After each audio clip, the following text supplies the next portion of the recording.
लोकसभा निवडणुकीच्या दुसऱ्या टप्प्यातील मतदान गुरुवारी पार पडणार आहे। त्यासाठी खबरदारी म्हणून प्रशासनातर्फे संपूर्ण तयारी करण्यात आली आहे। विशेष म्हणजे या निवडणुकीत कोणत्याही मतदाराला मतदान केंद्राच्या 100 मीटर परिसरात आपला मोबाईल घेऊन जाता येणार नाही। मतदान केंद्रात व्हीव्हीपॅट मशीन असल्यामुळे निवडणुकीच्या गोपनीयतेचा भंग होण्याची शक्यता असल्याने हा निर्णय घेण्यात आल्याची माहिती जिल्हाधिकारी तथा निवडणूक निर्णय अधिकारी डॉक्टर राजेंद्र भोसले यांनी दिली।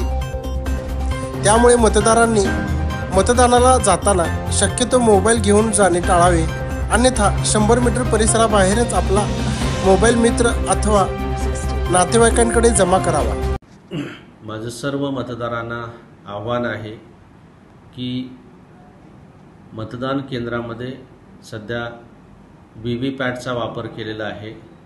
त्या प्रत्येक मतदाराला त्याच्या पसंतीच्या उमेदवाराला जे मत दिलेलं आहे ते फक्त त्याला कळणार आहे। सर्व मतदारांना आव्हान आहे की मतदानाला जाताना कृपया आपण सेल फोन घेऊन जाऊ नये। सेल फोनवर जे आहे प्रतिबंध ठेवलेला आहे।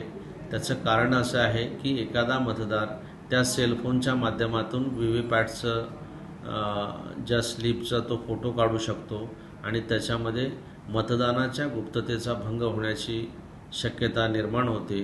त्यामुळं मतदारांना आव्हान आहे की त्यांनी कुठल्याही प्रकारे मोबाईल फोन ज्याच्यामधून फोटो काढले जातील असं घेऊन जाण्याकरता बंदी घातलेली आहे।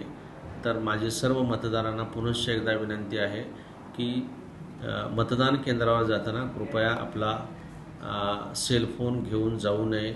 आपल्या लगतच्या नातेवाईकाकडे मित्रांच्याकडे तो देऊनच मतदान करून आल्यानंतर त्याचा आपण वापर करू शकता।